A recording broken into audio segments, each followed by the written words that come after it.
Previously on Whatchuhanado Tohoku Train Travel Day 5. I absolutely loved this day. We climbed a very snowy and icy mountain to see Rishakuji, or Yamadera, saw a stunning view of the Yamadera countryside covered in snow, and slid down the mountain alive. We then went to Yamagata City to enjoy the most mind-blowing plate of Yonezawa beef, and then took a lot of trains to end up in Koriyama to rest. On day 6, we finished our tour of Tohoku in Shibuya, but not before passing by the city of Gyoza first. Let's eat!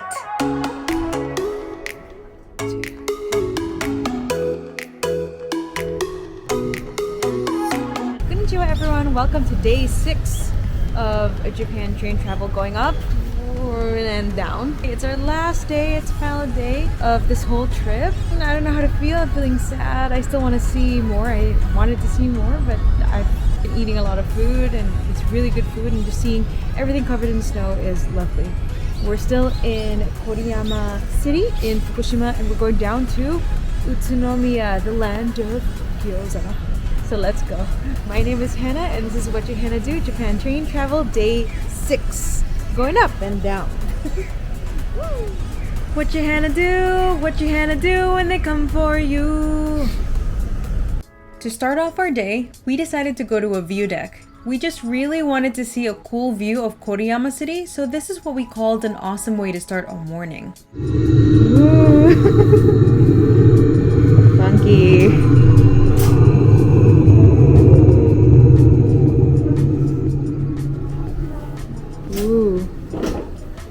Observatory is also some sort of digital planetarium. That's pretty cool. Oh, it's a very nice observatory.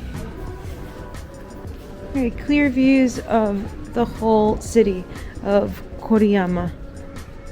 This is the entrance to the digital planetarium. I heard it's quite nice, but unfortunately it's only in Japanese.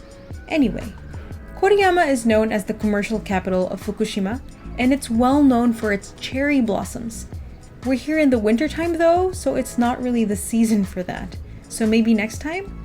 Plus, Koriyama was more of just a resting point for us, so we said goodbye and started making our way to the city of Gyoza. What I'm drinking is amazake, and I loved it, of course. It even had rice bits inside. Our train ride to Utsunomiya was a long one. A whopping 3 hours. We had to change trains twice too. But even though it was quite long, we got to see Shirakawa Komine Castle from the train, and also a Shinkansen. For a moment, it felt like our train wasn't moving because of how fast it was.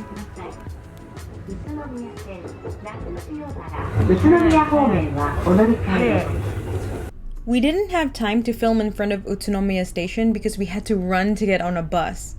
We wanted to visit Oyaji Temple, and the buses to that area were quite sparse because it was still kind of like a holiday. People were still going to the shrines and temples for Hatsumode. Whoa, it's a lot of people. And this is definitely the land of gyoza. I can smell it when I'm off the train. I'm so excited to eat gyoza later, but for now we're going to a sightseeing spot, and then we get the reward of eating gyoza. We just got off the bus at Oya Kannon Mae. It was exactly 26 minutes, but it's about a 30-minute ride. Not that many people on the bus, so nobody needed to get down. So it was a little faster for us. And we are going to this, wow, it's really bright. We're going to this place where it has a really big statue. Really big statue. Stone carving. Statue made out of stone. I'll explain when we get there. This is the entranceway going to the statue. Very fashionable bakery right here. This amazing 27-meter tall statue is called the Peace Kannon. It was carved from stone that was mined at the Oya stone mining site, and it took 6 years to complete. It was all done by hand by Asajiro Hida and the stonemasons of Oyaji Temple. It was carved to pray for world peace, and also in memorial of the soldiers of the Pacific War. I wanted to get a closer look, so I climbed the stairs up to the observation deck. It's crazy to think How did they even get up here and carve that? The details of the hair, the eyes, the necklace. Wow, that's crazy. Oh, and some people threw coins there. Look, they got as far as the hands. Next, we went to Oyaji Temple, just right behind Peace Kannon. Oyaji Temple is believed to have the oldest relief statues of Buddhist images in Japan. The temple is said to have been founded in year 810 during the Heian period by Kobo Daishi. Doesn't it look amazing lodged in the stone like that? So cool. The main image of the temple is a stone carving of Senju Kannon, the goddess of mercy. It is believed that Kobo Daishi was also the one who carved Senju Kannon. Unfortunately, we couldn't film inside the temple and film the relics, but it was quite impressive. It still amazes me how Japan is able to preserve so much of its culture and artifacts like this. Inside the area, they also have what they call the Oyaji Temple Treasure House, which has some archaeological finds from that period. There's also this part of the museum. Unfortunately, not a lot is written in English, so you can just enjoy what you see. These are the remains of someone who was here 11,000 years ago, and this is real. We're able to preserve these bones. You're also able to reconstruct the face of not the skeleton in front of me, but of another skeleton. That's what they look like. I would say already distinctly Japanese. Just more of this, and some more relics from that age, that time. Aside from the temple and the museum, Oyaji Temple also has a beautiful garden. It was a great refresher to the eyes after looking through the relics and the museum. It features Benzaiten, the goddess of wisdom and compassion, who is almost always found near water and is believed to have the power to overthrow snakes. After Oyaji Temple, we decided to look around the area while waiting for the next bus to arrive. Even saw this vending machine that was made to look like Oya stone. Cool. There's also this really quaint shopping eating area right next to the historical sites. It's called Bel Terache Oya. And Oya is the name of the stones. They had a lot of local products and produce you could buy, and even ones that were made out of Oya stone. They had stone carvings of oil burners, frogs, meaty garden lanterns, and even a block calendar. We just finished looking at that little area over there, and now it's time for Gyoza! I don't know if you heard me right. Gyoza! It's time for Gyoza. Gyoza restaurant number 1, Umaya. Alright, we're at our first Gyoza restaurant. First, because we wanted to eat something more traditional. So we have a boiled, a fried, and a deep fried type of gyoza right now. And it's all looking amazing. And then later on we'll try something a little bit more like modern and fancy, I guess. This is the land of gyoza, so we have to eat a lot of gyoza today. Boiled. We tried asses without the sauce.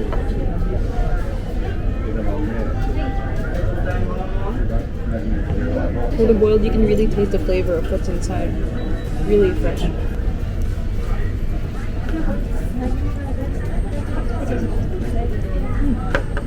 So we have pan fried, original. And then our sauce is the soy sauce with vinegar and chili oil.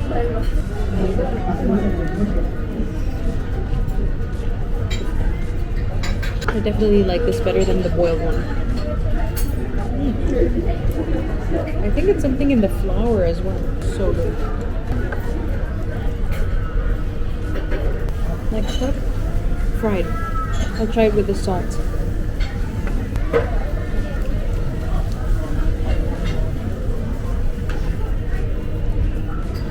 Hot. Because it's fried, the flours become quite chewy. So it's a totally different texture. Yummy. Last but not least, deep fried with, I'm guessing, panko or breadcrumb.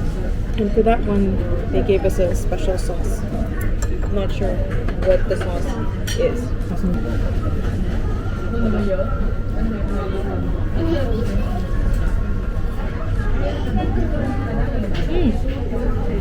Okay.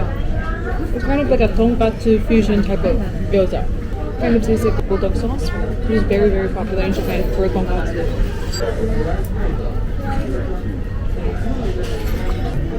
This will be great with the rice. My top pick out of the four is definitely the original style. Still number one. Finished. Gyoza count 11.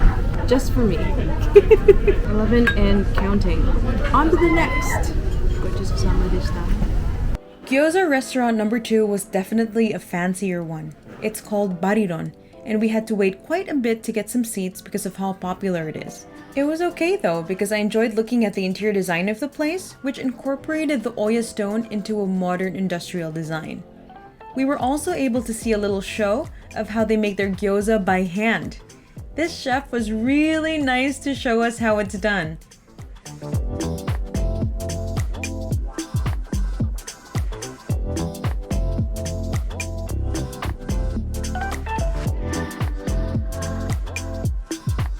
Ta-da! Thank you, good sir. It's probably one of the hippest restaurants I've been to this whole trip. Like, fancy. This restaurant has, aside from gyoza, they also have yakitori sticks that you can choose from. And I really love this menu. I love the illustrations and it's really beautiful. Homemade dishes. And of course, gyoza. And aside from that, they also serve drinks. First, I tried their bacon-wrapped shimeji mushrooms and cheddar cheese. It was super delicious. Next, we have mala gyoza and coriander gyoza. I know a lot of people don't like coriander, but I love it. In Japanese, it's called pakuchi. So according to the chef, we don't need to put sauce anymore. The sauce is already incorporated in the gyoza and outside it. First up, mala gyoza.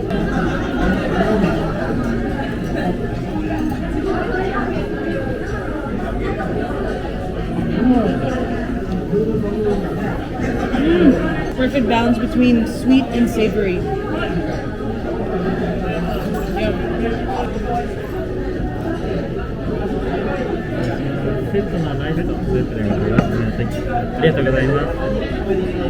10 out of 10. Strawberry yogurt drink. I know it doesn't match. I just happen to like strawberry yogurt. Let's try pakuchi. Pakuchi gyoza. Put a little bit of pakuchi on there.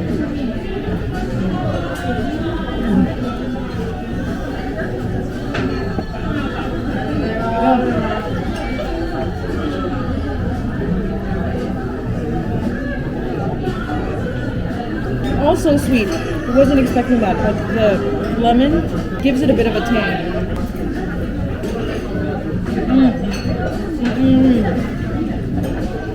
Which word better?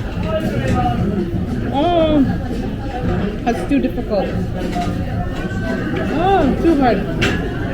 Equally good. Sorry folks, I'm all gyoza'd out. I had a total of 14 pieces. I know I could eat more, but done. Gonna have a bit of this cheesecake. Basque cheesecake. This was their recommendation in this restaurant, so we're gonna give it a try. They also served it with charcoal salt. It's definitely one of the softest Basque cheesecakes I've ever had, but really good, well balanced. The whole restaurant has been good at balancing the flavor of their food. It's not too sweet, it's not sour, it's just right. I'll try a bit with charcoal salt. The sweetness of the cheesecake really comes out with the charcoal salt. I like it. Restaurant, 10 out of 10. If you ever go to Utsunomiya, it's a good place to go. I think that's it for us here in the city of Gyoza. It's been a long trip and I think we're about ready to go home to Tokyo. But lastly, check this out. You guys, I have immense love for dinosaurs. I've always been that way ever since I was young. Look at this. It's a dinosaur gyoza. Oh my god. Going nuts. Obsessed. Yep, this is coming with me. Coming home. And that was it. 6 days of Tohoku. In 6 days, we were able to visit Yamagata, Akita, Aomori, Iwate, Miyagi, and Fukushima, plus Niigata and Tochigi that are from the Chubu and Kanto regions of Japan. Sure, we weren't able to see everything that we wanted to see since a lot of the places were closed, but we absolutely enjoyed our time. We saw tons and tons of snow, experienced what it was like to take trains while it was snowing, ate a countless amount of delicious food, experienced going around in the snow, and saw some pretty spectacular views. 10 out of 10 would do it all again, but maybe a few days earlier or a few days later so we would be able to see everything that we wanted to see. But overall, wonderful trip. And just like that, we're back in Tokyo. We're back home just after 2 hours of being on a train. It's been a long 6 days, but it was incredible and it was absolutely worth it. Let me know if you would like to do something like that, and maybe I can answer your questions through the comment down below. And thank you so much for joining me in this video. If you like this video, click like down below. And if you want to see more content about Japan, you know what to do. So until next time, Janet, and see you in the next video.